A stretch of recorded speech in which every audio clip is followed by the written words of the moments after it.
Final score tonight: Milwaukee 71, Oakland 66. Coach, really strong finish to the first half, 17-1 run going into the halftime.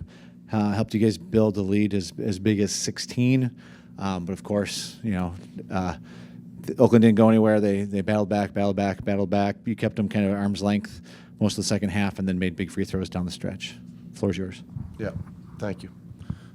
Just give them Campy a lot of credit. They're playing really high level basketball, and they came in with confidence coming in today. We were down. I think we were down 8, and we had prepped a couple different presses for them. And I thought our pressure in that first half really got to them. They made a couple threes to get that 8-point lead, and then really rattled them. Start of the second half, we went straight zigzag, and they struggled with that pressure as well. And we had a chance with Jamichael on the free throw line to really put him away. He missed the 2, and I think our group kind of lost focus. Gave him a couple runouts, a 3 and a 4-point play back to back, and from that point on, it was just a knockdown, drag out brawl, which it becomes, with Oakland. A lot of foul calls, a lot of reviews, long game. Kurt, you're past your bedtime. Yeah, me too. But it was exhausting, I'm sure, for both teams, and probably a great game to watch. A lot of bodies on the floor, a lot of guys really fighting, and so give credit to both teams. Thought both teams played exceptionally hard. We tried to foul up 3 at a half court, but they gave them the timeout instead of the foul, which is amazing. Called foul every other time on us, but they gave them the timeout, which is fine. And then we wanted to, from the half court, we wanted to foul non-shooters if they caught it, but we couldn't foul the shooters because they were in shooting areas. So McCabe caught it. We couldn't get to him, and he got it to, I think, Woodridge before we could get to him. He couldn't squeeze one off, but then we contested Cole's 3 pretty well. And then, Thema stepped up and hit the free throw to put us away. So great game to watch, exhausting to play and coach, but it's the Horizon League. Bart, I'm just curious how you felt your guys responded to the way the game shifted in the second half, as you alluded to there. The physicality stepped up. The foul calls were abundant. There's 47 of them in the game. How did you think your guys responded when it kind of shifted in that way? I did think we got a little frustrated. There were at one point 4 dead ball fouls called in a 2-minute span. But overall, I thought they held it together. We got in a couple of huddles where it was, I'm the only one that's going to speak to the referees, so we had to get to that point. And that went from our staff as well. And then there was a couple of calls, and I lost it as well. But this is a hard game to call. We're pressuring them on the perimeter. They're pushing and shoving inside, setting lots of really head-hunting screens. So it's a very difficult, both on the perimeter and inside, game to officiate. So I don't envy those guys, but I do wish that there was a little more flow. When the game had some flow, I thought it was to our advantage, and then when it had no flow, it became obviously their advantage.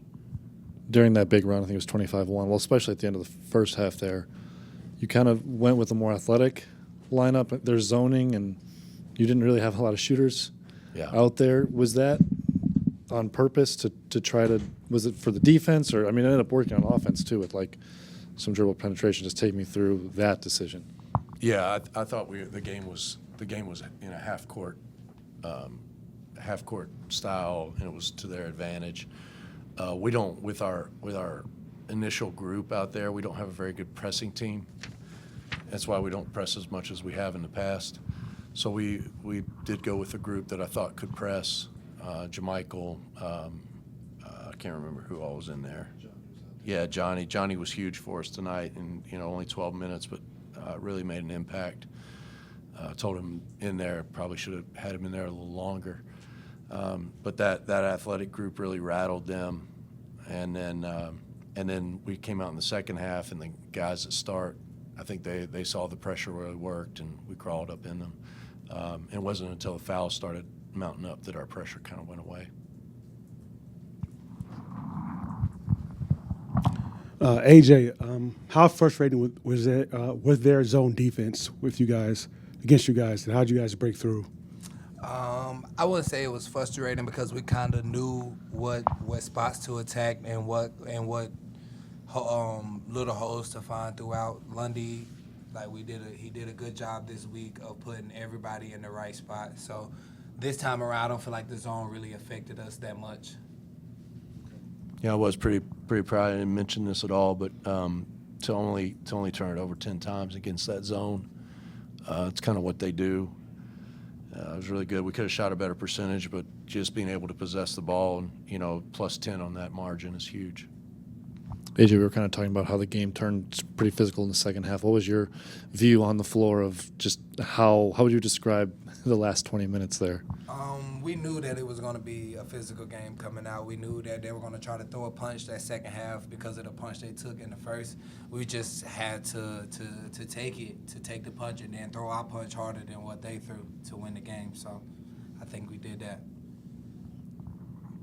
They haven't shot well from three this year.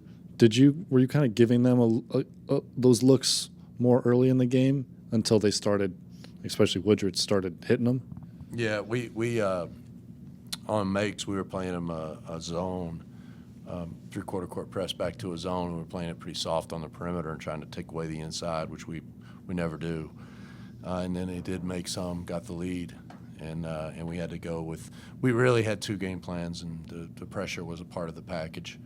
And really, the defensive these guys did defensively was the game because you got AJ 1 for 7, Pratt 1 for 8, Themis goes 0 for 7 from the field. We shot free throws pretty well, but we didn't shoot the ball well, and still be able to hold them to 66. And we did that at their place. We just scored 49. Any further questions? I'm good.